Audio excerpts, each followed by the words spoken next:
안녕하세요. 부동산입니다. 반갑습니다. 지금 서울에 집 사도 될까요? 라는 책의 저자이신 삼토시님 모시고 부동산 이야기 하고 있습니다. 앞서 1부에 이어서 이제 2부 얘기를 하도록 할게요. 1부에서는 아직 뭐 우리나라의 부동산 가격 자체가 그렇게 버블이 아니다. 그런 이유에 대해서, 그리고 이제 서울 아파트 시장이 어떤 식으로 가격 흐름이 변해왔는지에 대한 얘기들, 그러면서 지금의 부동산 가격 구간 자체가 저평가 구간이다라고 책에 썼는데 사실 어떻게 보면 최근에 급격한 상승까지 고려를 하면 약간 조금 버블의 초기 단계로 가는 국면일 수도 있는 상황인 것 같다까지 얘기를 했습니다. 여러 가지 지표를 가지고. 그래서 이제 그 얘기를 했고요. 이제 앞으로의 서울 부동산 시장에 대한 얘기 지금 2부에서는 나눠보고, 그다음에 저자분께서 관심 있어 하시는 서울의 부동산 지역들에 대한 얘기를 조금 이어서 해볼까 합니다. 자, 안녕하세요. 예, 안녕하세요. 다시 돌아왔습니다. 네. 예. 자, 이제 2014년에서 2017년까지 이 서울 부동산의 가격 같은 경우에 GDP 증가율에 사실 근데 이제 이 통계도 보니까 12월, 1월, 2월 달 2018년 가격 변하면서 약간 어느 정도 무너진 부분도 있을 것 같은데 2018년의 부동산 시장 어떨 것 같아 보이세요? 사실 뭐 2018년 이게 GDP 같은 경우도 이렇게 매월 발표하는 게 아니기 때문에 네. 제가 아직 2017년 상반기까지만 이렇게 GDP 뭐 가계소득 통화량을 비교를 했었는데 네. 그 지난 상승기 87년부터 90년, 2005년부터 2009년까지 상승기에 비했을 때 현재의 상승기가 GDP 가계소득 통화량 대비 서울 아파트 상승률이 더 낮았습니다. 네, 더 낮았기 때문에 아직 지표상으로 서울 아파트가 더 오를 구석이 많다고 생각했고, 그래서 2018년에 집값이 더 오른다고 예측을 했던 부분이고요. 책에는 그렇게 쓰셨죠. 네. 그런데 이제 지금 뭐 2017년 뭐 12월, 뭐 2018년 1, 2월 해서 굉장히 급등을 했기 때문에 네. 그 지표상으로 봤을 때 상승 여력이 아직 남아 있는지는 좀 더 뭐 판단이 필요하겠지만 이제 GDP 자료든 이런 추가 자료가 나오면 그때 그 예. 시점 기준으로 해서 분석을 해봐야겠네요. 네, 2017년 하반기까지의 데이터는 다시 뽑아봐야 될 것 같고요. 네. 다만 뭐 제가 보기에 아직은 여력이 있다고 생각을 하고 있어요. 왜냐하면 그 전세가율이 아직도 높은 상태고 과거에 비해서 아직 이게 밑에서 받쳐주는 힘이 강하게 있기 때문에 또 네. 통화량이나 유동성 힘도 아직 강하게 있기 때문에 단기적인 조정은 개인적으로는 임박하고 있다고 생각을 하지만 중장기적으로 아직 상승 추세가 훼손되지 않았다고 보고 있습니다. 네. 그리고 2019년도 얘기를 조금 해주셨어요. 책에서는. 네, 제가 2019년 하락 얘기를 좀 하락 반전할 수 있을 것 같다 얘기를 하셨어요. 예. 비중 있게 언급을 했는데요. 북카페에서도 글로 소개해드린 바가 있지만 노무라 경제연구소에서 밝힌 바에 따르면 10년차 부부 증감률과 서울 아파트의 집값의 상승률이 굉장히 밀접한 상관관계가 있더라. 실제 지표상으로도 그래프상으로 확인이 되고 있는 부분이고요. 10년 이 얘기를 제가 처음 했을 때 그 댓글에 인상 깊은 댓글이 굉장히 많았거든요. 저도 이거 말씀해 주셨을 때 보고 무릎을 탁 쳤습니다. 네. 무릎 치는 거 맞나? 아무튼 예, 굉장히 맞아. 야, 이런 걸 조사한단 말이야 싶었어요. 사실은 일본 사람들 대단하다. 네. 10년 차 때 집을 샀다는 댓글이 굉장히 여러 개 달려 있었어요. 자기도. 네. 그리고 10년 차면 보통 거의 애가 첫애가 초등학교 갈 때쯤이 되기 때문에 네. 어딘가에 정착하고 싶은 욕구. 네. 그러니까 강해지기 때문에 이것이 주택 구매 수요가 돼서 서울 집값과 맞물려진다. 이런 논리인데 어쨌든 지표상으로는 상관관계가 확인되고 있기 때문에 네. 이게 저는 굉장히 맞는 말이라고 생각하는 게요. 이게 독신자들은 아직도 제 주변의 친구들 중에 보면 결혼 안 한 친구들 있어요. 얘는 집 살 생각 없어요. 별로. 왜냐하면 그냥 혼자 사는 건데 원하는 데가 살면 되지 뭐하러 꼭 집 사야 되나. 그러니까 이런 안정된 주거 이런 거에 대한 니즈가 별로 없어요. 그리고 이 애들이 아직 어릴 때는 이사 다니거나 뭐 유치원 옮길 수도 있고 생활 환경을 바꿀 수도 있다고 생각하기 때문에 이제 사실은 집 또 전세든 월세든 임대든 다닐 수 있다 이런 부분이 있는데 네. 이제 애를 유치원 보내면서부터 달라져요. 왜냐하면 아이들을 기준으로 네, 맞아요. 인간관계들이 형성되고 있으니까 네. 이게 마치 뿌리 내는 것처럼 네, 네. 이 나무 크고 있는 뿌리 나무 줄기를 이렇게 들고 가면 드드득 이거 안 되잖아요. 네. 그러니까 이것 때문에 애들의 인간관계나 뭐 이런 어떤 걸 위해서라도 어디 한 군데에서 눌러내려서 가야겠다라는 결정을 하거든요. 네. 보통 이제 그 고민을 그 시절에 해요. 어린이집 시절부터 주로 합니다. 그럼 네, 네. 이게 보면 공교롭게도 요새는 이제 결혼하고서 바로 아이를 안 가지는 경우가 많으니까 뭐 많긴 한데.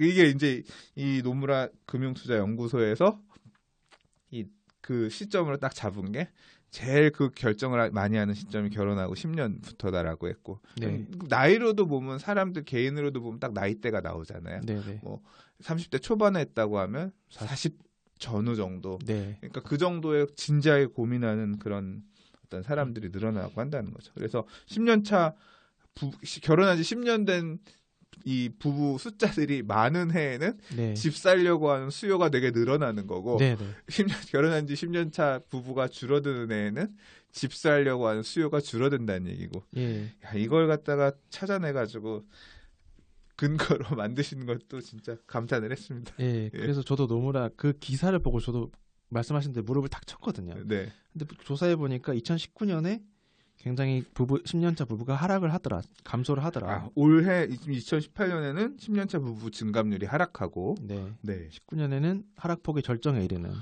그럼 거기 때문에 수요층들이 급격한 수요층들의 이탈이 예. 예상되는 부분이네요. 예, 네. 수요가 감소할 거라고 판단이 될 수 있는 부분이고 네. 그 반대로 수요의 반대 측에 있는 공급인데 네. 공급은 이제 그 유명한 카페에서도 하두인 헬리오시티가 18년 말에 올해 말에 입주를 시작을 하죠. 9,510세대. 예.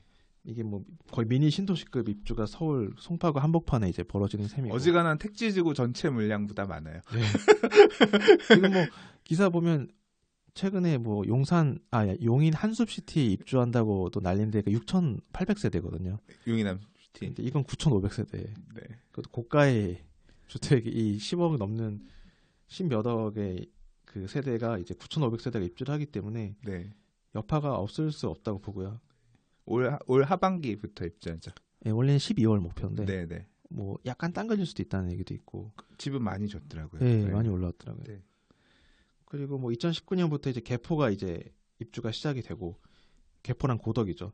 그렇죠. 그래서 합치면 뭐 1년 동안 2만여 세대가 동남권에서만 그렇죠. 입주를 강남, 하는데 서초, 서초도 사실 올해 서초도 물량이 있어요. 있어요. 예, 서초도 있는데 있고 강남도 있고 예. 예, 송파도 있고 강동도 있고. 네네. 예.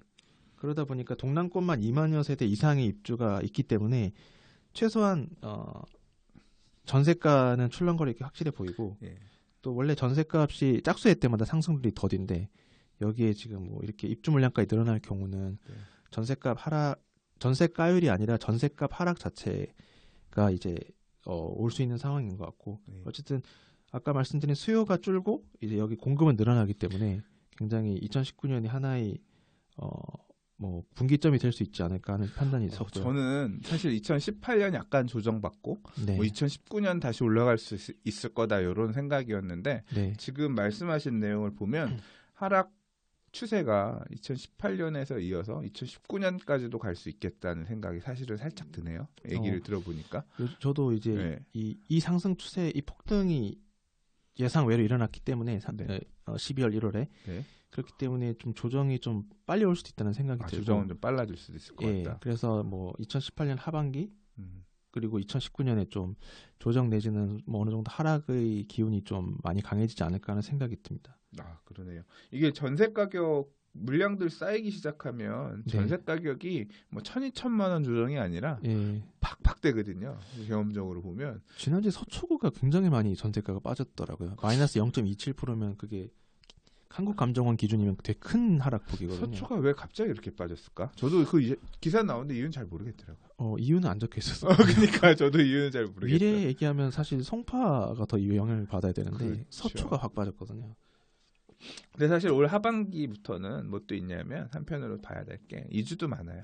그러니까 멸실이 또 지금 많아지고. 일단 서초 이 서울시에서 주거 무슨 그 회의 이름을 잘 모르겠는데 아무튼 이주 조정 심의회인가 그런 네, 3번 했어요. 그래서 예. 1차, 2차, 3차에서 4월인가부터 개포 1단지 한 예. 5천 거의 6천 세대 되죠. 네, 개포 1단지 이주하고. 근데 개포는 평수가 안 크니까 좀 사실 인근 전세가가 지역에 싸죠. 영향을 끼치는 그런 중형 아파트 이주는 아니라서 약간 근데 개포 일단 하고 그다음에 7월, 10월, 12월 뭐 이런 식으로 해서 미성 크로바, 진주, 그다음에 서초 쪽으로 넘어오면 반포 1, 2, 4 주고 거기가 예, 예, 신반포 경남, 신반포 3차 경남 원베일리. 예, 그다음에 한신 사지구 이런 데들이 연말 그렇게 해서 사실 멸실 공급을 이랑 올 하반기부터 본격화되는 입주랑. 입주 물량이랑 사실 매칭을 시켜가지고 어느 정도 좀 신경을 썼어요. 물론 기사는 재건축 이주도 맘대로 못하게 한다라고 하면서 이제 막 그렇게 기사는 나오기는 했지만 현실적으로는 이제 나름대로 이 서울시에서도 어떤 그런 소요 전세 가격이 폭락하거나 또는 이제 반대로 이주가 시작되면서 틈을 두고 전세 가격이 폭등하거나 하는 걸 막기 위해서 신경을 썼다고 생각은 드는데 네. 그럼에도 불구하고 해보면 멸실 물량보다 입주 물량이 더 많은 것 같은데요?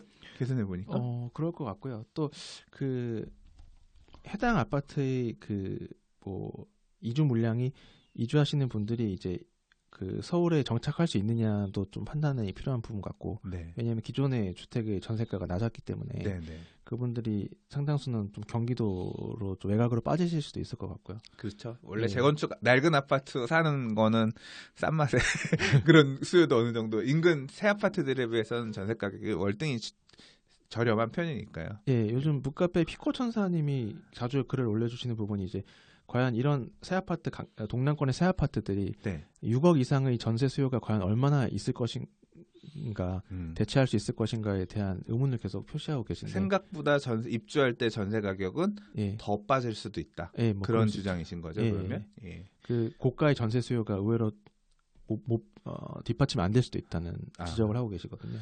뭐 위례 같은 경우도 입주 시점에 전세가 많이 빠졌죠. 네. 예, 생각보다 4억. 예, 생각보다 많이 빠졌었고 이제 그런 부분들 전세 가격이 결국 전세 가격이 매매 가격 대세에 영향을 끼친다 안 끼친다에 대해서는 사실 의견들이 있지만 네. 일단 좋은 영향을 끼칠 수는 없는 건 맞아요. 네. 예, 그렇기 때문에 그런 부분도 불안 요소고 그래서 네. 2019년까지 입주 물량들이 많은 게 좀 부동산 가격을 상승할 수 있게끔 하기는 어렵다. 네. 예, 좀 그러면서 이제 이런 수요층도 10년차 부부 증감률이 줄고. 하락의 정점은 높은 건가 낮은가 바닥을 찍는 시점이 예. 되는 거고 예. 그렇기 때문에 조금 빠질 수도 있다. 그리고 또 하나 이유를 제시하셨어. 예, 그 굉장히 유명한 분이죠. 네. 키움증권의 그 홍춘욱 애널리스트라는 분이 계신데 네. 그분 글이 좀 우리 북카페에도 자주 인용이 되지만 그분이 얘기하신 것 중에 네. 그 책에는 그래프가 소개 안 됐지만 그 주택 인허가 실적과 주택 가격 상승률의 관계가 굉장히 밀접하다. 네. 그렇게 지적을 하셨기 때문에 그 주택 가격이 상승해서 인허가 실적이 늘어나기 시작하면 이것이 짧게는 2년, 길게는 5년 이내에 입주로 이어지면서 계속적으로 주택 시장을 누른다. 이렇게. 그러니까 물량이 늘어나면서 수요 공급 측면에서 네. 늘어난 물량은 가격을 계속 하락 압박한다. 예.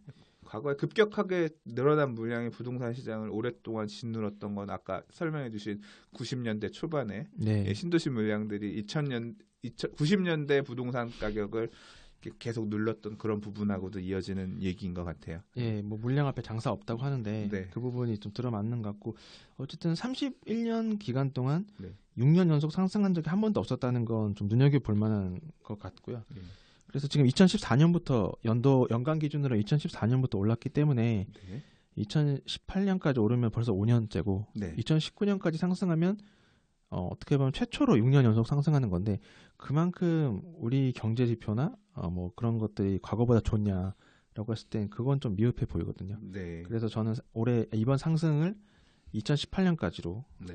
본 이유가 이 세 가지가 되겠습니다. 2018년까지는 상승할 수도 있고 또 아까 말씀하신 것처럼 올 초에 급격하게 너무 올랐기 때문에 어떤 이런 약간 조정 시점 자체는 좀 더 2018년 안에 올 수도 있다. 예. 이제 말씀이시고 이제 2019년까지는 보면 더 딛고 올라갈 만한 그런 이슈가 없어 보인다. 네. 2019년까지는 하락 조정. 그래서 매수를 하려고 생각하면 이렇게 2019년에 조정받는 시점 자체가 네. 굉장히 메리트 있는 매수 네. 타이밍이 될 수 있을 것 같다. 이건 말 그대로 지금 이런 통계라든가 이런 자료를 가지고 예측하신 그런 부분인 거예요. 예. 근데 그거 2019년에 이후에 더 빠질 수도 있잖아요. 그죠? 2020년, 21년 가서. 근데 2019년에 살 수 있으면 사라라고 얘기하신 거는 네. 이제 말 그대로 2020년 이후에는 반등할 거라고 예. 생각했기 때문에 매수를 말씀을 하셨는데 이제 그 이유에 대해서 좀 설명을 해주세요. 예. 2020년 이후 뭐 다시 상승한다고 본 이유도 몇 가지가 있는데요. 일단은 그 상승 동력이 훼손된 건 아니라고 제가 아까 말씀드린 그 이유가 되는데 어쨌든 전세 지수가 아까 말씀드린 전세 지수가 아직도 강력하게 매매 지수를 뒷받침하고 있다고 보고 있기 때문에 네. 그 아까 말씀드린 여러 가지 이유로 좀 조정은 있을 수 있겠지만 네. 그 다시 한번 그 매매 지수와 전세 지수가 다시 만나게 되면서 다시 상승 탄력을 받게 될 수 있다고 보고 있고요. 네. 또 하나는 뭐 또 다시 나오는 10년 부부인데 10년 부부가 2020년에 엄청나게 늘어납니다. 그러니까 2010년에 결혼을 많이 했다는 소리인데요. 2010년에 그래서 10년차 부부가 2020년에 늘어나는데 네. 이 상승률이 얼마나 크냐면 2006년 이후 가장 크게 늘어나는 수준이거든요. 그건가 보다. 이게 예. 이게 2008년 9년에 금융위기가 왔잖아요. 그래서 결혼 안 한 그러니까 거죠. 경기가 안 좋으니까 예, 야 맞아요. 결혼을 안 했다가 2010년에 이제 몰아서 한 거죠. 2010년에 그렇지. 뭐라고 했어요? 야 좀 살 것 같으니까 니네 네. 지금 빨리 결혼해라. 그래서 결혼시킨 게 예. 야 이거 되게 묘하다. 일단 이게 그래서 금융위기 10년 뒤가 네. 이제 주택 가격이 그게 10년 주기설에 나온 건지 모르겠는데 자꾸 이게 좀 진짜 묘한 10년 주기설이 묘한 데서 나오고 있어요. 예, 그래서 그걸 살짝 이제 극복하고 나서 2010년에서 2012년 사이에 또 결혼한 부부들이 많아서 예. 2020 그 부부들이 결혼한 지 10년이 지나서 애들을 학교 보내야 되는 네. 그 전후 앞두고 있는 2020년에서 2022년 사이에는 예. 또 10년차 부부들이 계속 많이 예. 늘어나게 되기 때문에 강력한 매수 대기군들로 네. 예, 2020년부터 21년에 이제 많이 늘어나기 때문에 이분들이 2020년, 2022년에 붓카페 예비 회원들, 그렇죠. 미래 고객들 그때 다시 한번 주문기를 맞이하는 그렇게 되겠네요. 예. 네. 그러니까- 그런 부분도 하나 수요를 받쳐주는 부분이 하나가 될 것 같고 예. 공급 측면에서도 얘기를 해주신 게 있어요. 예, 공급 측면 또 지금 뭐 사실 이 현재 재건축이 2022년쯤 되면은 둔촌 주공 개포 1단지 뭐 이렇게 해서 입주가 어느 정도 마무리되고 네. 그 이후 구간에 이제 대단지들이 잘 안 보이고 있거든요. 할 데가 없죠. 예, 예. 뭐 해봤자 반포 정도 하나, 반포 1주구 정도 있는데 그런데 거기에 정부가 이제 뭐 재건축 파리 대책 때 재건축 초과이익 환수제, 뭐 분양가 상한제, 투기 지역 지정으로 엄청 쪼여놨고 거기에 추가적으로 최근에 뭐 저희 책에는 안 써 있지만 그 안전진단 강화 같은 걸로 이제 재건축을 더 쪼이겠다는 얘기를 하면서 이게 결국은 중장기적으로는 공급을 더 축소하는 그림이 돼버리기 때문에 그 다시 그 공급 축소 그림이 보인다고 해서 제가 이제 다시 2020년대 초반에 다시 상승하는 그림이 나오지 않을까 싶었던 거고 또 하나는 그 제가 1991년에 일기 신도시 입주하면서 2001년까지 서울이 이제 횡보했던 이유가 이제 일기 신도시 때문이었는데 그 이게 이제 그 당시에는 서울 아파트에 하방 압력을 줬지만 이제는 이 일기 신도시가 재건축 때문에 또는 리모델링 때문에 서울이 상방 압력을 다시 주는 거꾸로. 왜 그런가요? 왜냐하면 이제 멸실되니까. 멸실이 되니까. 그 사람들 이사 가야 되니까. 예. 그분들이 사실 일기 신도시 분들이 눈높이를 맞출 수 있는 곳이 뭐 다른 신도시 또는 서울이라고 보면 서울에 최소한 하방 압력은 아니고 상방 압력을 가져다 서울 준다고 입장에서는 보거든요. 수요가 늘어나는 거지 네. 공급이 늘어나는 건 아니다. 네. 특히 분당에 10만여 세대가 있는데 네. 이제 계속 한꺼번에 이제 재건축이나 리모델링을 못 하니까 계속 추진하다 보면 계속 지속적으로 멸실이 발생하니까 그 부분에서 일정 부분 서울 뭐 넓게는 수도권의 공급 부족에 이제 트리거 역할이 되지 않을까 싶고요. 근데 사실 이건 정책적인 부분인데 네, 맞습니다. 말씀하신 것처럼 안전진단이 이게 저층 아파트까지는 네. 서울시 안에 있는 저층 아파트들은 이제 얼추 다 마무리가 되는 것 같아요. 네, 재건축으로. 저층은, 예. 그러니까 말 그대로 5층 이하, 뭐 7, 8층짜리 아파트는 잘 안 지었으니까. 네. 이제 보통 5층 아파트 또는 예. 이제 기술력 살짝 늘어나서 한 12층 아파트, 예. 15층 아파트. 말 그대로 이제 중층 아파트 재건축이 화두인 네. 대세인 시절이 와서 네. 그런 아파트들이 많은 지역들이 사실 음. 작년 연말부터 엄청 올랐죠.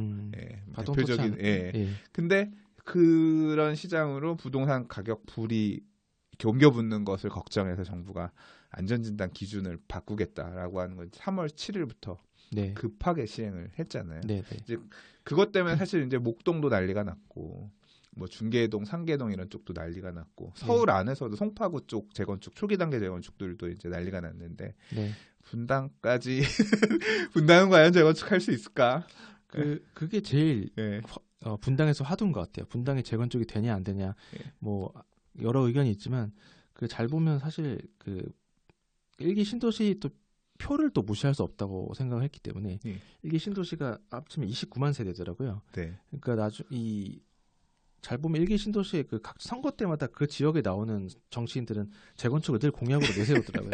그러니까 이게 결국은 표가 아쉬워서 어떤 정권이든 어떤 정당이든 예. 재건축을 추진하려고 하지 않을까. 근데 그렇게 지금 보고요. 작년 5월에 대선했는데 네. 문재인 대통령 공약이 도시 재생 뉴딜 사업이었어요. 아, 그렇죠. 물론 도시 재생의 범주에 재건축도 있고 재개발도 있긴 하지만 지금 뭐 작년에 도시 재생 뉴딜 사업 이제 뭐 그 시범 지역들 선정하고 할 때 기준이 그거였거든요. 재개발, 재건축과 같은 전면 철거 중심의 정비 사업을 도시 재생 사업의 범주로 계획을 세워서 제시하면 거기는 안 해주겠다, 시범 사업 안 해주겠다, 뭐 이런 개념이었거든요. 네네. 그러니까 이런 재생 중심의 말 그대로 전면 철거를 하지 않는, 그러니까 공동주택이라고 하면 이제 전면 철거를 하지 않고 정비하는 건 리모델링이겠죠. 네. 그러니까 방식 자체를 그런 식으로 유도해 나가려고 하는 기조가 아직까지는 있어서 네. 물론 정치라고 하는 게 영원한 건 없는 거고 또 네. 이제 봐야 되는 거지만 이제 그런 흐름들도 있어서 사실 2022년이면 앞으로 4년 뒤인데 네. 먼 뒤라서 뭐 뭐가 어떻게 바뀔지 모르니까 네. 아무튼 그런 부분도 여전히 변수다. 예. 또 이제 택지 개발. 네. 택지가 지금 사실 2011년부터 택지 지정을 안 했거든요. 네. 택지 지정 안 되고 있다 보니까 현재 2011년부터 진행된 택지 공급은 이전에 지정된 택지 재고를 소화하는 수준이라서 네. 그 앞으로 이제 그 여파가 드러나지 않을까 2020년대 되면. 그러니까 신도시든 아니면 택지지구든 이런 네. 거 정부가 주도적으로 공급하는 물량들이 네. 이제 줄어들면서 네. 공급 측면에서는 악재다. 그래서 서울 주변에, 서울 안에는 정비 사업 물량밖에 없으니까 수도권에. 네, 수도권의 택지 자체는 조금 줄어들면서 네. 공급이 제한되면서 다시 상승 압력을 받을 것이다. 네. 그러니까 재개발 재건축도 앞으로 더 할 물량이 이제는 상대적으로 적고 그것도 네. 의도적으로 잠궈놓은 상태고 네. 택지도 공급하겠다고 작년에 사실 무슨 이름도 하도 많이 택지기 나오니까 이름도 기억이 안 나. 공공택지 개발 앞으로 하겠다라고 했죠. 임대 예. 주거복지 로드맵 발표하면서 있었죠. 100만 원 관련. 하면서 택지를 늘리겠다는 얘기는 했지만 뭐 언제 공급될지는 그게 뭐 빨라야 뭐 저는 6, 7년이라고 봐서 네. 2020년대 초반에는 영향이 없을 거라고 그렇죠. 봤던 6, 7년도 거고. 더 걸려요. 저는 깜짝 놀란 게 다산 신도시, 다산 진건 지금 공공주택지구에 투자하신 분이 있더라고요. 그러니까 수용을 생각해서 투자하신 분이 계셨는데 그분이 매수하신 시점이 2000년대 초반이에요. 그러니까 거기 이미 그때 얘기가 있었던 거야. 그러니까 그거 이제 와서 지금 이제 아파트 입주하고 있는 거죠. 10몇 년이 걸린 거잖아요. 그래서 이게 토지라고 하는 것도 굉장히 오래 걸리는구나.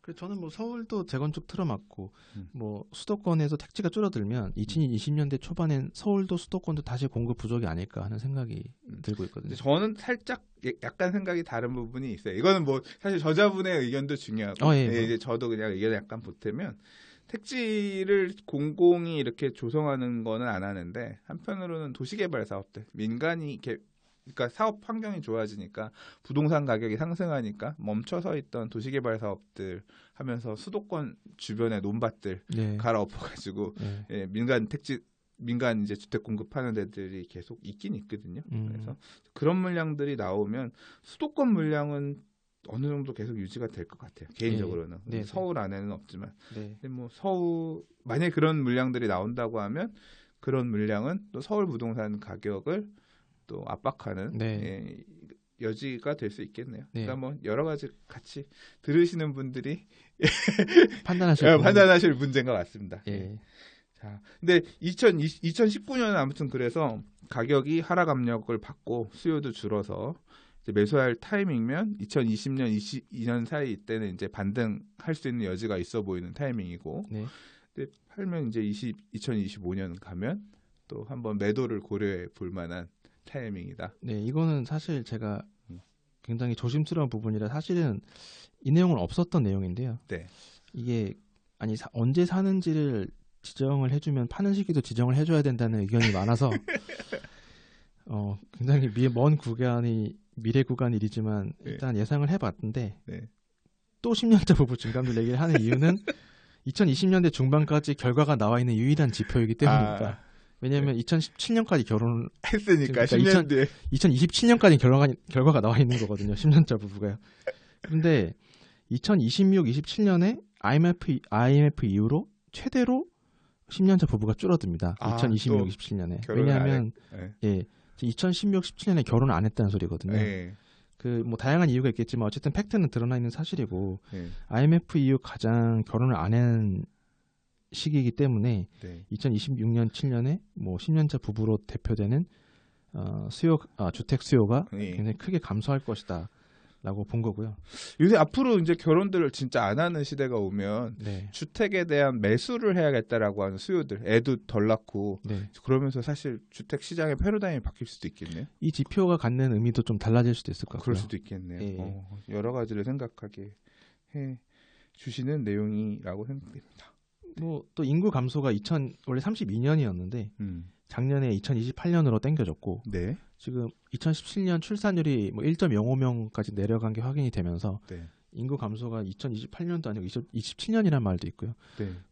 물론 인구는 줄어도 계속 가구 수는 늘지만 우리나라가 그 인구 감소를 6.25 이후로 처음 겪어보기 때문에 네. 굉장히 자산 시장의 공포 심리가 좀 커질 수도 있지 않을까. 그런 영향. 실제로 예. 시장에 적용하는 게 1이라고 하더라도 공포 네. 심리라든가 심리가 움직이면 인구가 가격은 준대, 변동성이 더 클 수 있으니까. 예, 그런 이유들 때문에 또 아까 정부에서 아까 말씀드린 100만 호 주택 공급액이도 네. 아무리 빨라봤자 2020년대 중반부터 공급이 될 거라고 보기 때문에 네. 그런 거 감안하면 2020년대 중반 전에는 한번 매도하는 게 맞지 않을까. 네, 그런 생각을 했거든요. 무서운 게 있어요. 얘기하다 보니까 느꼈어. 우리가 8년 뒤를 사실 지금 2025년이면 앞으로 한 8년 뒤? 네. 그 정도 되잖아요. 네. 네. 8년 뒤를 예측하기가 되게 힘든 거죠. 그렇죠. 근데 우리 지금 올해 지금 2018년 4월 1일 전 화두가 뭐냐면 다주택자 양도소득세 중과 때문에 뭘 해야 되냐면 저걸 해야 돼요. 임대사업자를 낼 거냐 말 거냐 고민해야 되거든요. 네. 근데 그 임대사업자 내용의 핵심은 4월 1일부터 바뀌는 거는 8년 이상의 준공공으로 묶을 거냐 말 거냐거든요. 네. 혜택을 받으려면 8년을 묶으란 얘기고 예. 혜택을 안 받을 거면 이제 안 하는 건데 8년 뒤에 부동산 가격을 예측할 수 없는데 그렇죠. 8년 동안 나는 양도를 하지 않겠다라는 의미로서 이걸 걸어야 된다는 건 굉장히 먼 미래까지 생각하면서 의사결정을 어느 정도 묶어서 해야 되는 건데 네. 당장 우리 8년 뒤 되게 웃으면서 어떻게 이걸 예측해요. 그냥 네. 그 얘기하면서 실제로 우리가 또 행동을 하는 거는 8년을 강제하는 그런 행위까지도 해야 된다고 하니까 네. 살짝 무섭다. 네. 자, 아무튼 요 정도까지가 서울의 부동산 시장에 지나온 얘기들 하고 그다음에 우리가 예측해 볼 수 있는 부분에 대한 얘기를 했습니다. 와, 이거 책을 팔아야 되는데 책 얘기를 다 해버려서 어떡하냐. 자, 그래도 저자가 친절하게 해설해 주시는 얼마나 이 북카페에서 나온 책이라서 네. 책 팔리는 것보다 많이 들으면 어떡하지? 큰일인데. 욕심을 버리도록 하겠습니다. 네. 자, 이제 여기까지가 서울의 부동산에 대한 미래에 대한 얘기까지 했는데요. 그 다음부터 이제 후반부에는 뭐 주목해볼 만한 지역 또 단지 또는 이제 서울 아닌 지역들 중에서도 관심 있는 지역에 대해서 얘기를 뭐 짤막하게 해주셨어요. 짤막하지 않나? 예. 사실 보통 다른 책들은 보면 이런 내용이 엄청 많은데 예. 전반부 한 100페이지 정도 하신 것 같아요. 자, 그 얘기를 좀 한번 해주시죠.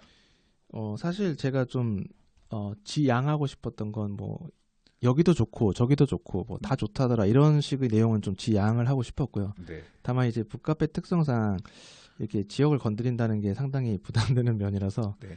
카페에서는 얘기를 안 했었습니다. 네. 내가 관심 있는 지역은 여기다를 네. 처음 하는 거네요. 아, 카페에서는 안 했으니까. 예. 네. 여긴 카페가 아니니까 괜찮습니다. 하세요. 안티가, 카페에 올릴 거야?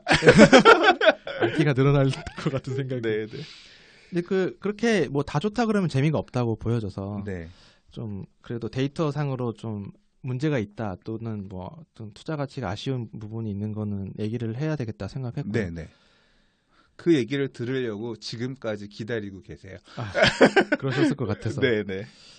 그 주택 보급률을 한번 따져봤어요. 주택 보급률? 서울 통계라는 그 사이트가 있는데 네. 거기서 이제 전에 말씀드린 그 주택 가구 수와 주택 수를 나눠 본 거거든요. 네, 네. 이거를 갖다 좀 더 촘촘하게 서울 안에서도 예. 아까 전국 평균을 내봤더니 서울이 평균치보다 낮았고 전국에서 제일 낮았고 예, 1000명당 가구 수가 뭐 200 얼마 평균이 320인가 그랬는데 1000명당 예, 맞습니다. 근데 서울은 280명이었죠. 예, 서울도 안을 이 지역별로 촘촘히 나눠봤더니 예, 서울을 나눠봤더니 서울이 이제 2014년 기준인데 네. 그 동남권이 가장 주택 보급률이 낮았습니다. 동남권이 낮고 예. 그다음 도심권, 서남권, 동부권, 서부권 수준이었거든요.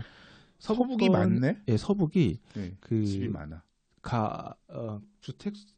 가구 수보다 주택 수가 많은 유일한 권역이었고요. 서북이면 은평, 서대문, 네네 이런 거네요. 예, 이런 맞습니다. 데네요. 예. 물량이 마포 공급 초과일 수도 있는 지역인 거네. 예, 그렇게 가서 이제 소위 말하는 아까 말씀드린 그 주택의 수급, 네. 재화의 가치는 수급에 기결되기 때문에 네. 이 주택 보급률도 중요한 지표라고 보여져서 네. 동남권이 가장 주택이 부족하다는 게 이제 데이터상으로 나오고 있거든요. 예, 동남이면 강동, 송파 이런 강남 4구. 강남 4구. 그다음이 강남 4구로 예약이 되는구나. 예. 예, 비싼 게 이유가 있다는 게 이런 건 아닌가 싶고요. 네네. 그다음이 도심권, 서남권 순이었습니다. 도심권, 서남권. 도심은 용산, 중구, 종로구, 세계구, 예, 이렇게고 서남권이면 영등포, 강서, 관악, 양천구, 양천, 관악구, 예, 이쪽 그쪽이고요. 그래서 공교롭게 어떻게 보면 이 주택 보급률 순으로 좀 어느 정도 집값 순서가 좀 돼 있는 느낌이 들고요. 그러네요. 그러고 보니까 지금 가격 비싼 지역들이 네. 강남 4구가 일단 주택이 제일 적다라는 아이러니가 있는 거고. 권역별로도 이제 투자 우선순위를 하면 아무래도 이 주택 보급률 순서대로 하는 게 맞다고 보이고요. 제일 공급이 부족한 타이트한 곳이라는 결론이기 때문에. 네, 이거는 어떻게 보면 지금 말씀해주신 내용은 네. 되게 슬픈 얘기가 될 수 있어요. 네. 나도 강남 좋은지 알아. 돈이 없어. 사실 그런 거 아닐까? 그 지적은 저도 받았고. 네. 다른 사람들은 똑같이 생각하는구나. 네. 네. 그 권역 내에서 이제 그럼 어디가 좋냐 이거 당연히 따질 수밖에 없는 부분이고. 네네. 근데 서울 또 이 책이 나왔지만 이 책이 나온 지 이제 한 달 만에 서울시 생활권 계획 정규판이 나왔죠. 서울시 생활권 계획이 어제 나왔죠. 예. 그래서 부동산님 또 이제 PDF로 띄워주셨는데 네. 저는 이제 그 전에 공람판으로 이제 저도 작년에 나왔을 때 다 봤어요. 예. 보면 이제 3도심, 7광역 중심, 뭐 12지역 중심으로 나눠져 있는데 네. 저는 7광역 중심에 좀 집중을 했거든요. 광역 중심. 보면 7광역 중심 뭐 불러주세요. 어디인지. 네, 용산, 청량리, 왕십리, 예. 창동, 상계, 상암, 수색, 마곡, 가산, 대림 그리고 잠실인데요. 네. 그 유심히 보시면 그 7개 광역 중심에 대해 서울시에서 뭐라고 설명하고 있냐면 가장 강조하는 게 고용 기반 구축입니다. 고용 기반 구축. 예, 근데 제가 직주 근접의 가치가 계속 늘어난다고 본다면 네. 이 고용 기반이 구축을 강조되는 7개 광역 중심이 향후 투자 가치가 가장 높지 않을까 생각을 했고요. 한마디로 여기다 회사 들어갈 수 있는 네. 일자리 들어갈 수 있는 네네. 업무 시설들 많이 짓게 해줄게. 네. 그 얘기겠죠. 예, 고로 이 주변의 아파트 단지들이 좀 더 투자 가치가 높지 않을까 싶었고 직주 근접의 가치가 극대화되는 예, 그런 판단이 가능하다고 보였고요. 네. 다만 서울시는 뭐 앞서 뭐 부동산님도 얘기해 주셨지만 이미 그 크게 재개발하거나 크게 뭐 이렇게 대규모 개발이 어려운 상황인데 네. 서울시에서 친절하게 7개 정도의 대규모 개발이 가능한 지역을 이렇게 선정을 해줬어요. 아니 그렇단 말이에요? 예. 거기가 어딘가요? 그러니까 추가적인 개발이 가능한 대규모 가용지를 7군데는 첫 번째 용산을 지적을 했고요. 용산, 그 다음이 삼성동 한전부지 일대, 한전부지, 현대차 DBC가 들어오는, 네, 그리고 창동 차량기지 일대, 네, 서초동 롯데칠성 부지 일대, 수색역 일대, 네. 구로 차량기지 일대, 마지막으로 광운대역 일대 이렇게 7군데를 찝었거든요. 다 아는 데다. 네. 다행이다. 네, 그 7군데가 이제 대규모 개발이 가능한 지역으로 꼽았기 때문에 네, 그 제가 추천하는 아파트 단지도 이 7군데의 인접 단지로 선정을 했습니다. 그 지역들이 네, 사실 이제 롯데칠성 부지 같은 경우도 그렇고, 네, 뭐 창동 상계랑 광운대 역세권 같은 경우는 원래 도시재생 사업으로 서울시에서 저이용 저개발 지역에 이제 그러니까 말 그대로 이게 옛날에 제가 생각할 때 균형발전 촉진 사업이랑 비슷한 것 같은데 네, 지금 개발 안 되고 그러니까 미성숙지로 남아 있는 공공이 어느 정도 땅을 많이 보유하고 있는 이제 그런 땅에다가 빌딩이나 관련된 이제 주택들 지어가지고 지역 중심지로 개발하겠다는 내용이죠. 네. 그리고 수색 같은 경우는 철도 부지니까 네. 수색은 사실 그 상암이랑 바로 이어지잖아요. MBC 방송 바로 앞이에요. 네, 그래서, 맞아요. 그래서 수색 역세권 개발하는 토지를 바로 활용할 수 있는 거고, 그다음 구로 차량 기지 같은 경우도 이제 마찬가지로 그 윗부분 여기도 용도 뭐 상업적으로 바꿔가지고 개발한다 네, 그런 네. 식으로 들은 것 같아요. 예. 그리고 뭐 GBC라고 얘기하는 소위 말하는 삼성동 한전 부지랑 네. 그 주변에 사실 여기가 어떻게 보면 2020년대 개발에서는 제일 피크 예, 왜냐하면 이 지하 도시 개발하고 삼성역 주변이 교통 중심지로 바뀌잖아요. 네. GTX도 들어오고 또 그 여파가 있고 용산이야 뭐 용산 옛날 여기도 그러고 보니까 기차 그런데 예, 정비창이네요. 원래 네. 용산 철도 기지창이 있던 부지인데 네, 사실 맞아요. 10년 동안 사업이 표류했던 데잖아요. 네. 예. 거기도 당연히 대량 개발할 수 있을 거고. 용산 마스터 플랜을 뭐 조만간 발표하는 걸로 알고 있거든요. 용산 마스터 플랜이 사실 저는 좀 언론에서 많이 포장되어 있는 것 같은데 아, 원래 용산 지구 단위 계획이 있어요. 네. 1지구, 2지구에서 2001년도에 수립한 지구 단위 계획인데 중간에 2012년에도 한번 좀 보완했고요. 네. 예, 그리고 사실 이제 그 용산 지구 단위 계획의 제일 핵심이 지금 말씀하신 국제무지구 부지인데 거기가 이제 사업 시행자까지 지정했다가 네. 도시개발 사업이 망가지면서 이제 다시 사업자 지정을 하거나 어떤 식으로 정비할지에 대한 밑그림이 그려져야 되거든요. 그걸 뺀 나머지 민간 부분들은 또 많이 진행이 됐어요. 예를 들자면 용산역 앞에 레미안 용산이나 네, 많이 용산 프루지오 서밋이나 용산 해릭턴 스퀘어 같은 데가 센트럴파크 해링턴 스퀘어 같은 곳들이 다 민간 부분에서 건드리는 도시 환경 정비 사업이었거든요. 네. 그러니까 이제 요 내용에 맞춰서 다시 재조정할 필요가 있다라고 해서 나오는 거고 아마 새로 나온 마스터 플랜도 기존에 있던 내용에서 크게 벗어나지 않는 범위 내에서 개인적으로 나올 거라고 생각을 해요. 그러니까 네. 과거 것만 찾아봐도 많이 답이 있다고 보는데 네. 아무튼 그렇게 철도 용지들 중심으로 창동 상계도 그렇고 저희 광운대 역세권도 그렇고 많이들 이렇게 정비가 되는 그런 지역 중심으로 주변에 있는 지역들을 눈여겨볼 필요가 있다는 말씀이세요. 예. 예를 들어서 네? 예를 들어서 예를 들어 뭐 아파트 뭐 이런 거 찍어서 보신 데는 없으세요? 예, 그거를 뒤에 이제 아, 그 아파트 단지를 다 권역별로 한 2-3개씩 언급을 했고요. 이거는 책을 사서 보세요. 아, 그럼 되겠다. 그죠? 그 배후의 혜택을 볼 수 있는 예. 지금 7개의 좀 권역들 요 주변에 이제 단지는 책에 나와 있는 내용이긴 한데 제가 한 가지 말씀드릴 수 있는 건 그 해당 뭐 한 15개 정도 단지가 있는데 네. 저는 그 단지 중에 한 개도 소유하고 있는 게 없음을 그냥 좋아 보이는 데만 장담을 합니다. 여기가 그렇거든요. 생각을 해보세요. 기찻길 옆 오막살이요. 기찻길 옆에 네. 그지 같은 동네였는데 그 기찻길이 회사들이 막 들어오는 이런 좋은 땅으로 바뀐다 그래요. 그럼 그 옆에 주택의 가치는 좋아지겠죠. 예. 네. 그런 관점에서 여기가 지금 충분히 상승 동력이 있다라고 해서 찍어주신 거네요. 네, 서울에서 그래도 가장 퀀텀 점프를 할 수 있는 곳이 아닌가. 퀀텀 점프. 예, 그 대규모 개발이 가능한 유일한 곳들이다 보니까. 네. 되게 예 그렇게 저도 막연하게 생각했던 부분인데 또 그렇게 말씀해 주시니까 눈여겨서 다시 한번 봐야 될 만한 지역들이 떠올랐습니다. 예. 네. 예. 다시 한번 제가 7개의 지역을 불러드릴게요. 책에서 정리되어 있는 용산 지역, 그다음에 삼성동 한전부지 일대, 그다음에 동부권에서는 창동 차량기지 일대, 그다음에 서초동 롯데칠성 부지 일대, 그다음에 서부권에선 수색역 일대, 그다음에 서남권에선 구로 차량기지 일대, 그다음에 동부권에서는 광운대역 일대, 이렇게 한 7가지 정도를 말씀하셨습니다. 자, 그렇게 그 부분들을 좀 주목하면서 아파트들에 대해서 설명을 좀 해주셨고요. 네. 권역별로는 얘기를 네, 해주세요. 권역별로들 얘기는 해보겠습니다. 네. 그 동남권이 뭐 아시다시피 가장 주택 가격이 비싼 것은 주택 보급률이 가장 낮은 것에서 오는 수급 불균형 때문도 있지만 확실히 일자리 측면에서도 동남권이 월등히 비중이 높은 걸 확인할 수가 있었습니다. 그 2014년 기준이긴 한데 동남권이 서울 전체 채용 비중의 약 37%를 차지하고 있을 만큼 일자리도 절대적으로 많은 지역이었고요.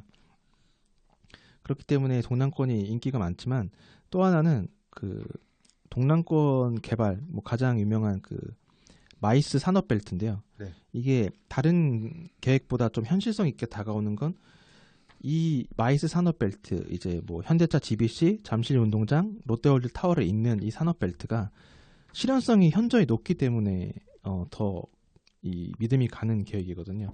그 현대차에서 이거를 GBC 센터를 지으면서 공공기여금을 1조 7천억 원을 내는데 그 부분이 집중적으로 투입이 되기 때문에 이미 예산이 확보된 사업이 대부분이라고 할 수 있습니다. 돈이 있으니까 빨리 할 수 있는 데네요. 예. 그렇기 때문에 이제 이 부분이 굉장히 구체화될 가능성이 다른 어느 계획보다 높다고 보고, 그런데 이제 제가 여기서 동남권에서는 잠실 얘기를 좀 많이 다뤘는데요. 잠실이요? 네, 북카페에서도 사실 가장 뜨거운 지역 중에 하나죠. 근데 이게 잠실이 보시면 그 우리나라의 소위 말하는 두 개의 가장 높은 초고층 타워 사이에 있는 게 잠실이거든요. 그러네요. 예, 정확히 GBC 타워가 만들어지면 거기가 하나 있고, 그다음에 네. 잠실 시그니엘 있는 그 타워, 네, 롯데월드 타워죠. 롯데월드 타워. 그 두 개 사이에 있는 대규모 주거 단지가 잠실이기 때문에 사실 작년에 잠실이 그런 상승이 우연이 아니었다. 근데 잠실이 너무 뜨겁다 보니까 또 많이 논란과 안티들이 많이 계셨는데, 근데 사실 지표상으로 봤을 때 잠실이 굉장히 대부분의 지역 중에 가장 거의 톱 클래스의 상승률을 보인 건 사실이었거든요. 네. 그건 부인할 수 없는 사실이고, 그건 다 이런 이유가 있는 게 아닌가 생각을 했습니다. 엘리트레죠. 엘리트레 잠호. 엘리트레 잠호죠. 예. 1, 2, 3, 4, 5단지인데. 네, 맞죠. 네. 그리고 또 수서문정, 네. 수서문정, 천호길동 이런 것도 이제 지역 중심으로 소개가 되어 있는데, 수서 지역이랑 문정동 일대. 예. 네, 천호길동, 사당 이수 있는데, 네. 저는 이제 교통과 일자리가 가장 중요하다고 보거든요. 네. 근데 수서와 문정도 굉장히 교통 일자리에서 큰 호재들이 많이 있어서, 사실 수서랑 문정이 강남권에서는 우리가 소위 부동산에 얘기하는 한지였거든요. 네. 그러니까 거의 끝단에 있어가지고 미개발지였기 때문에 네. 문정동 같은 경우 다 허벌판이었고, 예. 수서 역세권 수서도 사실 약간 그런 느낌이 있었는데, 이제 수서 공공주택지구 본격적으로 개발할 거고, 수서 네. SRT SRT 들어오고 하면서 이제 문정이랑 같이 또 맞물려 있잖아요. 네. 그래서 거기들 만들어지면 말씀하신 것처럼 동남권에서 굉장히 좀 돋보이는 그런 지역으로 발전하겠구나. 예. 그래서 지금 저기 어디예요? 그 밑으로 지금 공공주택지구들 공급되는 데들 있잖아요. 수서역 밑에 쪽으로. 예. 그런 데들이 아주 바로 차로 몇 분 안 걸리니까, 네네. 위치상으로 보니까 아주 엄청나게 분양할 때도 인기를 끌고, 그랬죠. 그랬던 것 같아요. 또 문정 법주단지랑 미래형 업무단지가 또 문정동에 또 올해 상반기까지 입주가 완료되니까 네. 거기서만 상주 인구가 35,000명이라고 하거든요. 아, 그러니까 이 부분도 굉장히 그 문정 수서의 호재라고. 직주 근접의 가치를 기준으로 볼 때 이 네. 일대 주거 지역들이 집값이 안 오를 수가 없는 네네. 그런 일단 수급 측면에서 볼 때는 네. 굉장한 큰 업무지구 역할을 해줄 것이다. 지금은 우리가 뭐 지금 바라보는 그런 대표적인 업무지구가 현재는 아닐지 몰라도 네. 이제 지금 이런 물량들이 업무지구들의 회사들이 다 채워지게 되면 네. 굉장한 파급 효과를 낼 수 있을 것 같다라고 주목해서 보시는 것 같아요. 그리고 또 뭐 동남권 남은 지역은 사실 사당 이수랑 천호 길동인데요. 네. 사실 천호 길동 제가 좀 이게 쓴소리지만 서울시에서 내놓은 계획을 보면은 네. 크게 이렇게 뭐 상일동과 고덕동의 업무지구 조성과 재건축을 지원하는 중심기능 강화라고 설명을 해놨는데 네. 결국은 직역하면 고덕동과 상일동을 지원하는 개념이라는 뜻이거든요. 네. 별로 구체적인 청사진이 드러나 있지 않아서 어. 그 부분은 좀 아쉬운 부분이고요. 전 그게 무슨 뜻인지 알아요. 네, 천호 뉴타운이 있어요. 네. 천호 뉴타운이 도시명 뉴타운이거든요. 네, 네, 그래서 이제 천호 길동 그 주변에 가보면 강동역 주변으로 가면 사실 큰 빌딩들도 있고 어떻게 보면 지역 중심지고 하는데 천호동의 노후한 지역들도 도시환경 정비 사업 같은 거에서 주상복합이나 업무시설들 짓고 하려고 했던 것 같은데 네. 사실 천호 뉴타운이 생각보다 좀 지지부진하거든요. 이제 그런 부분 때문에 강하게 얘기하지는 못한 게 아닌가. 예. 예. 그래서 어떤 지역 중심지로 그 일대를 만들고 이제 배후 주거 지역 고덕동이 워낙 좋은 동네니까 네. 그렇게 하려고 하는데 아직까지 눈에 들어온 게 많이 없으니 계획에서는 약간 좀 미비하게 얘기를 한 것 같다. 뭐 그렇게 네. 설명해 주신 것 같아요. 네. 그리고 사당 이수는 뭐 제일 큰 호재는 역시 2019년 초에 개통되는 서리풀 터널 개통인데 네. 이 부분이 개통이 되면서 강남 업무지구에 대한 접근성이 네. 확 개선이 되기 때문에 네. 이 지역의 단지에는 호재로 작용할 것이라고 보고 있습니다. 장제 터널 뚫으면 지금 그 저기 어디예요? 저쪽에서 이수에서 네네. 이수역에서 내방역 지나가지고 터널을 지나서 바로 교대로 딱 뚫고 서초역 지나서 교대로 그렇죠. 강남 대로로 이어지는 그 길이랑 열리니까 네. 지금은 돌아가게끔 되어 있는데 네네. 이게 접근성 개선이 이 지역에 굉장히 일대 호재로 작용할 수 있을 것이다. 네. 그런 말씀이신 것 같고요. 동남권은 뭐 이 정도로 지금도 많이 얘기하신 것 같아요. 예, 다른 지역도 좀 얘기해봐 주세요. 예. 사실 제가 얼마 전에 또 글을 띄웠는데 도심권에 대한 얘기를 했는데요. 네. 제가 직주 균형 지수라는 지수를 한번 계산을 해봤어요. 그게 직중 균형 지수. 직주 균형 지수. 직주 균형 지수. 예, 각 권역의 사업자 종사자 수를 그 권역의 아파트 가구 수로 나눠 본 건데, 네. 그 도심권이 압도적인 수치를 드러냈거든요. 도심권 직주 균형 지수가 11.8, 그러니까 아파트 가구 수 대비 약 12배 정도 되는 종사자 수가 있다는 거였고요. 네. 서울 평균이 3.1이었거든요. 네. 그러니까 뭐 도심권이 아파트 대비 근무자 수가 굉장히 많고 거꾸로 말하면 아파트가 그만큼 모자르다. 아파트 지을 땅이 없는 거죠. 다 네. 일반 상업 지역이잖아. 예. 그러다 네. 보니까 그 아파트가 희소성이 있다고 그 안에 본 있는 거고요. 아파트들이 예. 상대적으로 희소 가치가 있다. 그뿐만이 아니라 교통망도 뭐 이제 신분당선 연장이 용산까지 연결이 되면 2022년 개통이 목표로 알고 있는데 네. 거기에다 이 GTX A 노선 이런 부분이 그 2023년 개통 목표고 이런 제가 보기에는 현 정부의 가장 역점 사업 중에 하나가 GTX라고 보여지기 때문에 네. GTX도 연결되고 신분당선도 연결되면 또 굉장히 강남 접근성 보다 강화가 되고 또 신안산선 이번에 포스코로 우선 사업 협상자 선정됐잖아요. 네. 그러면 이제 서남권 그게 여의도로도 접근성이 이제 강화가 되기 때문에 네. 뭐 3대 업무지구를 다 3대 업무지구의 중간에 있다는 입지적 장점 외에도 그 3대 업무지구의 접근성도 다 강화가 되기 때문에 그 서울의 중심지로서 부족함이 없는 위상이 정립이 되지 않을까 그렇게 보고 있고요. 용산으로 GTX도 오나요? GTX가 저는 저는 잘 몰라서 GTX에 별로 관심이 없어서 그렇구나. GTX가 제가 GTX B는 용산으로 오는 걸로 돼 있고 GTX B는 네 신안산선도 예. 그 용산으로 여의도까지는 오는데 네. 제가 알기로 여의도에서 용산으로 또 가는 걸로 알고 있거든요. 여의도 용산은 버스로도 다녀도 예, 되고 예. 여의도 용산은 사실 되게 심리적으로 가까운 위치긴 합니다. 네. 거기에 뭐 신분당선이 또 강남에서 또 용산으로 올라가니까. 이 신분당선 사실 용산에서 강남 가기가 되게 힘들어요. 예. 저도 버스 타고 이제 테헤란로에 있는 가끔 요새 이제 일이 있어서 교육받으러도 가고 네. 가면 740번 버스를 딱 타면 되거든요. 네, 네. 그러면 차 막히면 1시간 반 아, 이상 엄청 멀려요. 근데 이제 지하철로 가려면 사당으로 돌아서 이렇게 가거나 해야 되니까 네. 살짝 불편한데 신분당선 같은 거 연결되고 하면 훨씬 편할 것 같긴 해요. 이게 이 모든 게 뭐 계획대로만 된다면 2020년대 초반에 이제 개통이 되는데 네. 거기에다가 또 이제 용산 개발 계획이 좀 이게 화려하게 있는데 이게들이 좀 진척이 되면은 2020년대에는 용산이 굉장히 미래 서울의 숨은 잠룡으로서 이제 부각되지 않을까. 네, 용산의 가치를 높게 보고 계시다. 네. 근데 용산은 비싸요. 이미 사실 그래서 네. 그 단기 구간에 바라볼 수 있는 지역은 아닌 것 같더라고요. 더 무서운 얘기 해드릴까요? 용산은 아직 고점 회복하지 못한 아파트가 정말 많아요. 그러면 다시 올라갈 길이 거꾸로 있다는 걸로. 무섭습니다. 아무튼 네. 뭐 도심권은 저는 이 정도로. 네네. 하고요. 서남권은 네. 서울시 5대 권역 중에 동북권과 서남권이 유일하게 300만 이상의 인구가 갖고 있거든요. 네. 그 자체만으로 광역시 수준의 규모라고 할 수 있는데. 엄청 많네요. 예. 네. 영등포 여의도 도심 뭐 이제 금융 문화 금융 중심지로 육성하겠다는 서울시 방침이 있고 사실 이 부분은 지금 여의도가 그 동서 금융 기능이 단절돼 있다고 하더라고요. 서측은 공공금융, 동측은 민간금융.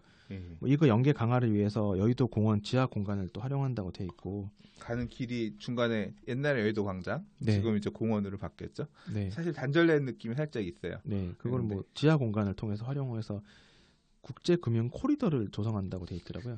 근데 그거는 그냥 듣기 좋은 말 같아요. 네. 왠지 사실 뭐 어떻게 보면 선거용이라고 할 수 있는데. 여의도는 사실 뭐 지금도 너무 좋지. 네, 그러니까요. 예. 근데 아무튼 여의도에 또 아무튼 좀 더 여의도도 사실 미개발지들이 있었어요. 사실 이 여의도 통일주차장 부지 아세요? 모르겠어요. 옛날에 2000년대 초반에는요. 네. 아파트 분양하면 이게 아파트 분양할 때 모델하우스 짓는 땅들 있잖아요. 네. 거기 중에 대표적인 데가 통일주차장 부지예요. 인터넷에 통일주차장 검색해 보시면 나올 거예요. 네. 통일교 주차장 부지인데 거기가 지금 여의도 파크원 개발하는 곳이에요. 그러니까 여의도에 2010년 이후에 이제 개발한 대규모 사업장 개발지들이 네. 몇 군데 있는데 통일주차장 부지는 개발하다가 파크원 잠깐 중단됐다 지금 다시 재개했고 네. 옛날에 중소기업 전시장 있었던 리버처럼 우리 스타크래프트 리버처럼 생긴 네. 되게 기이한 임시건축물 있어요. 네. 예. 그 옛날에 거기 무슨 그 코믹이니 이런 이거 저 나오네 그런 동인지라든가 이런 만화라든가 이런 애니메이션 같은 행사들 많이 하는 공간이 있었거든요. 예. 거기를 헐고 지은 게 저기 이제 서울 파이낸스 센터인가요? 그 자리가 그 자리예요. 네. 그런 식으로 몇 개 더 지었거든요. 네. 이제 그런 여의도도 사실 개발되고 있는 상황이긴 한데 네. 쓸데없는 얘기가 너무 나와서 죄송합니다. 아닙니다. 네.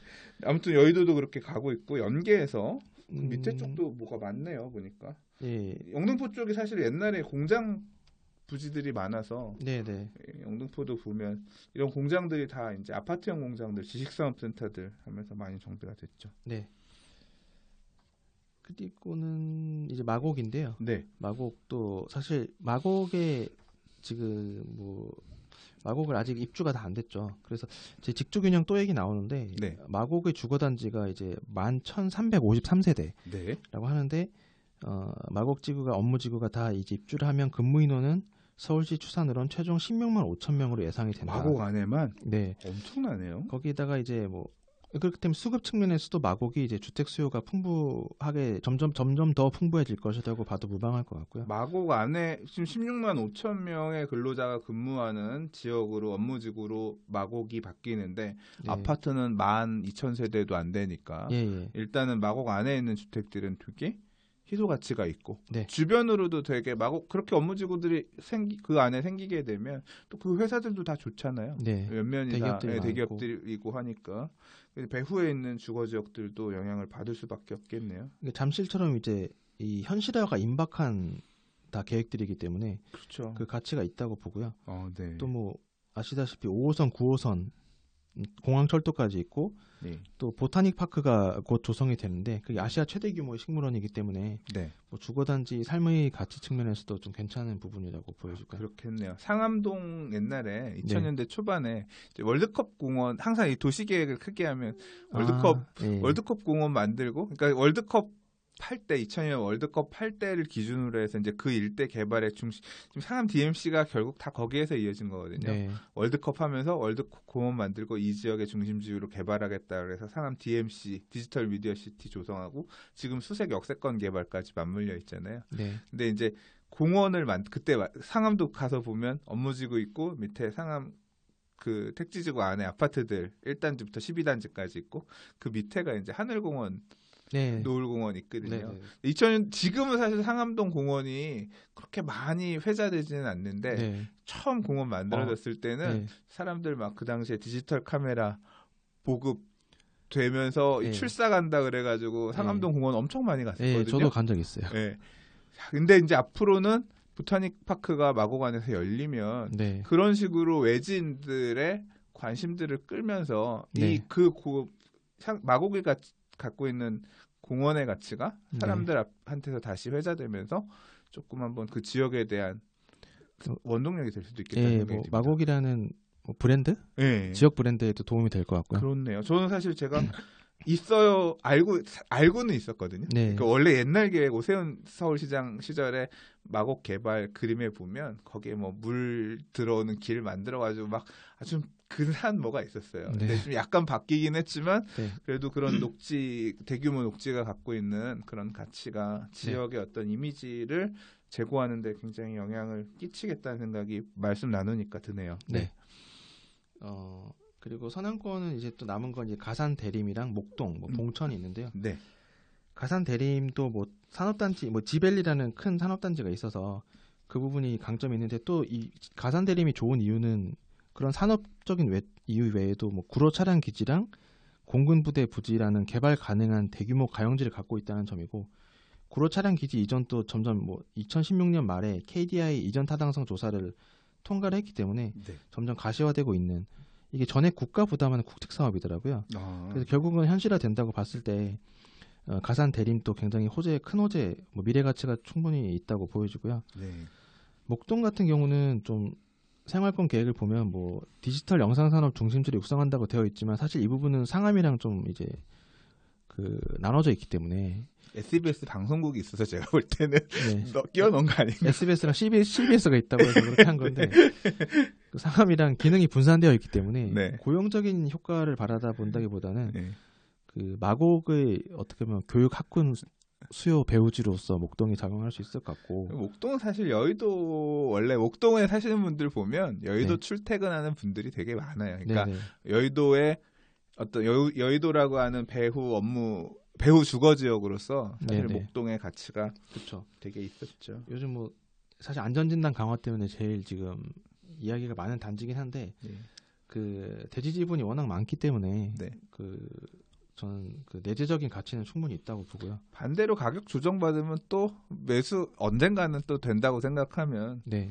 또 진입할 수 있는 이제까지 못 산 사람들한테 기회를 들고 있는 분들한테는 피눈물 나는 얘기고 네. 참 정책이 이런 식으로 일관성 없이 막 급격하게 이렇게 가는 건 저는 사실 조금 바르지 않다고 생각합니다. 개인적으로는. 저도 이렇게 그 부분은 좀 저도 안타까운 부분이고요. 예. 어쨌든 내재 가치는 뛰어난 건 사실이니까 네. 결국은 그 가치가 빛을 발한다는 저는 올 거라고 생각을 합니다. 아, 네. 이렇게 해서 목동 지역에 대한 얘기까지 했어요. 네. 그다음은 서울 이외의 지역. 예, 동부권, 서부권이 남았는데요. 네. 아, 서울 중에서도 다른 지역들. 동북 얘기 안 했으니까. 동부권, 서부권이 사실은 산업적인 측면에서는 그 한강 이남에 비해서 낙후된 건 좀 사실이고요. 네. 그래서 서울시에서도 좀 동부권, 서부권을 육성하려고 해서 이제 광역 중심이나 지역 중심을 많이 배치를 해놨는데 네. 동부권은 좀 안타까운 게 동북권에 대한 일자리 언급을 보면은요. 사실 일자리 측면에서 크게 개선되는 면은 없어 보입니다. 네. 그 좀 왜냐하면 뭐 강남 잠실의 마이스 산업벨트, 뭐 마곡의 기업체 입주하는 거에 비하면 동북권은 좀 그런 부분이 부족한데 사실은 교통 측면에서는 많이 개선되는 게 보이고 그 부분을 좀 중점적으로 보셔야 될 것 같아요. 교통이 개선되는 거 중심으로 해서 네. 지역들을 이해하는 게 맞겠다. 뭐 교통의 어떤 부분이 좀 그렇게 드러났나요? 대표적인 건 이제 동부 간선도로 지하화. 이 사업이 이제 뭐 민자 사업이라서 그 추진 여부는 잘 지켜봐야겠지만 할 수 있어요? 네. 가능할까? 이 부분이 좀 사실은 예. 그 뭐 좀 걱정이긴 한데 네. 다만 이제 이 부분은 서울시에서 동북권에 대해서 그 좀 육성 의지가 있다면 당연히 해야 될 부분이라고 생각이 되고요. 네. 또 뭐 사실 지금 우이 신설선이 지금 개통이 되어 있는데 네. 사용 인원이 좀 적다고 절반 정도밖에 안 된다고 해서 그렇다고 하더라고요. 예, 추가적으로 경전철인 동북선, 면목선이 이제 그것도 추진 동력이 좀 상실될까 그거는 좀 걱정이 되는 부분인데 상대적으로 그렇게 봤을 때 이제 왕십리의 분당선이 개통이 되면 왕십리가 아니라 그 청량리에 네. 청량리가 그동안 좀 뭐라 그럴까 그 이미지가 좀 그렇게 좋은 이미지는 아니었던 게 사실인데 네. 그런 교통이 이제 개선이 되면 또 GTX C도 C인가 그 청량리로 이어지는 GTX B랑 C네요. 네. B랑 C도 청량리역으로 거쳐갈 가능성이 상당히 높고 분당선도 연결이 되기 때문에 청량리역이 나중에 동북권에서는 교통의 핵심 중심지로 거듭나지 않을까 하는 생각을 하고 있습니다. 그러니까 단기적으로 보면 청량리가 사실 왕십리랑 묶어가지고 네네. 지역 중심지로 개발하겠다는 얘기는 옛날에 도시계획부터 있었던 거고 네. 그래서 이제 청량리 균형발전 촉진지구가 있고 네. 좀 있으면 청량리 4구역도 분양할 거잖아요. 네네. 예, 이제 그 배후에 전농답 심리 뉴타운이랑 네. 재개발 구역들도 있고 이제 그런데 청량 지금 분당선이 왕십리까지 들어와 있는 게 청량리까지 이어지게 되면 네. 이제 분당선 타고서 선릉역 바로 갈 수 있으니까 네네. 그러면 사실 강남권 출퇴근하는 사람들이 생각하는 주거지역으로 왕십리 주변 서울숲 리버뷰자의 행당 6구역 가격 엄청 비싸더라고요. 네네. 예, 그런 것처럼 고 연장선에 한 정거장만 더 가면 되니까 네, 그 청량리 주변에 있는 주거지역들도 이게 수혜를 볼 가능성이 있다. 이제 일단은 그 위쪽까지는 너무 좀 막 약간 먼 이야기가 될 수도 있지만 가시권에 있는 이야기로는 이런 부분이 있기 때문에 그 배후에 지어지는 주거지역들도 좀 눈여겨볼 필요가 있겠다. 네네. 이제 그런 말씀이신 것 같아요. 청량리 분양합니다. 좀 그리고 저 이제 사실 전 뉴타운이나 재개발 중심으로 많이 봤는데 전농답 심리 뉴타운 을 옛날에 공부를 하고 많이 보러 갔거든요. 네, 전농답 심리 뉴타운 뭐 대표적인 게 이제 답심리 그 전농 레미안 전농 크레시티, 뭐 전농 7구역 이제 그 위쪽에 보면 전농 8구역이라고 있었거든요. 사업 시립대 가는 쪽에 사업이 조금 안 되고 추진이 더디던 곳이었는데 거기도 2월달에 조합 설립 총회를 했더라고요. 그러니까 이번 상승장에서 지금 아파트 가격들 막 올라가는 거 보이니까 주민들이 다시 재개발해야겠다라고. 전농답 심리 뉴타운이 사실 그 부분이 어떻게 보면 좀 약간 아쉬웠는데 그거 되면서 되게 좀 모양이 다 완성이 되는 마무리가 되는 그렇게 되고 그렇더라고요. 아무튼 죄송합니다. 청량리역 주변도 좀 눈여겨봐라. 왕십리는 이미 쿼드러플 역세권이라서 이미 가치가 반영돼 있다고 보는데 청량리는 앞으로 교통이 좋아질 것만 있기 때문에 상대적으로 이제 미래 가치가 더 좋지 않을까 하는 생각도 들거든요. 지금 가격에서 먹는 거 생각하면 오히려 또 먹을 게 많이 남아 있을 수도 있다. 그 주변에 있는 그런 지역들도 한번 살펴보다 봐라라는 말씀이신 것 같아요. 또 어느 지역 있을까요? 그럼 서부권으로 좀 넘어가야 될 것 같고요. 네. 서부권은 아까 제가 좀 서부권에 계신 분들께는 좀 죄송한 말씀이었는데 유일하게 이제 가구 수가 많다. 주택 수가 가구 수보다 많은 유일한 권역이었고 그렇기 때문에 좀 집중해서 봐야 될 것 같습니다. 그래서 서울 5대 권역 중에 이제 주택 보급률은 가장 높지만 그 일자리가 가장 많은 곳이 역시 그 상암 쪽이고 그 다음에 대규모 가용지를 개발한 곳, 대규모 가용지가 있는 곳은 또 수색 쪽이거든요. 수색. 그쪽을 좀 눈여겨봐야 될 거라고 보고요. 그 배후에 있는 주거지역들, 뭐 뉴타운도 있고 사실 공공주택지구, 아니 도시개발사업구역도 있고 공공주택지구도 있고 그래요. 그 주변으로는 보면. 네네.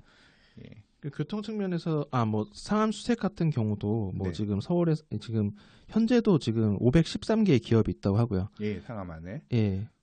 그 엔터 미디어 기업만 그렇고 예, 예. 정보기술 분야까지 합치면 984개의 기업이 있는데 네. 뭐 2025년까지 개발이 완성되면 일자리는 4만 5천 개에서 6만 8천 개까지 늘어난다고 하니까 상암 수색 쪽의 광역 중심이 역시 여기도 고용 기반이 구축되는 점을 볼 수가 있고 또 마포 공덕도 저는 이제 이번에 마포 레미안 푸르지오라는 랜드마크가 있지만 또 주요 업무지구인 여의도와 상암 DMZ 사이에 위치하고 있기 때문에 네. 굉장히 그런 직주 근접의 가치를 누릴 수 있는 곳이고 또 용산 개발할 경우는 또 인접지로 수혜를 볼 수 있는 곳이라고 보여져서 저도 마포 공덕도 굉장히 미래 가치가 뛰어난 곳이 아닐까 싶거든요. 광화문도 바로 옆에요. 여기는. 예, 그러니까 서울 역도 옆이고. 예, 네. 거기에 또 신안산선이 진짜 개통이 되면 공덕역을 통과하게 되기 때문에 네. 뭐 그렇게 되면 공덕역은 지하철 5, 6호선, 경의중앙선, 공항철도, 신안산선까지 5개 노선의 환승역이 되기 때문에 네. 서부권에서 가장 교통적인 요지가 되는 곳이라고 할 수가 있을 것 같습니다. 네, 자 이렇게 서울시 안에서 조금 눈여겨 볼 만한 지역들 이슈들까지도 좀 짚어 주셨어요. 예, 사실 서울 이외의 지역도 말씀드리면 좋겠지만 네. 너무 많은 시간을 예. 소비한 관계로 뭐 일단 이번에 나온 지금 서울의 집사도 될까요란 책은 오늘 지금 방송 한 2시간 동안 아주 전체를 잘 공부하긴 했습니다만 네. 굉장히 짜임새 있고 얻어갈 게 많은 그런 좋은 책인 것 같습니다. 이제 마무리할 시간인데 어쨌든 제가 서두에도 밝혔지만 이 책은 어떻게 보면 부동산 카페에서 가장 많은 영감을 얻은 책이라고 할 수 있을 것 같거든요. 그래서 뭐 이런 자리까지 또 마련해 주신 부동산님께 다시 한번 감사를 드리고 민망합니다. 네. 앞으로도 부동산 카페에서 특별히 노이즈 없이 좀 열심히 하는 산토시가 되도록 노력하겠습니다. 감사합니다. 자, 긴 시간 동안 들어주셔서 감사하고요. 모쪼록 이 방송에서 여러분들이 도움을 얻으실 수 있을 만한 그런 내용들이 많이 있으셨으면 좋겠습니다. 개인적으로도 삼토시님 뵙고 좋은 말씀 많이 들어서 너무 즐거웠습니다. 예, 정말 이 시간 동안 너무 긴 시간 동안 또 많은 이야기 들어주시고 또 많이 해주셔서 감사하다는 말씀 드리고 싶습니다. 네, 고생하셨고요. 다음에 또 좋은 일로 뵙도록 할게요. 예, 네. 알겠습니다. 감사합니다. 예, 좋아요와 구독하기는 사랑입니다. 예, 부동산 TV 많이 사랑해 주세요. 예, 고생하셨습니다. 감사합니다. 감사합니다.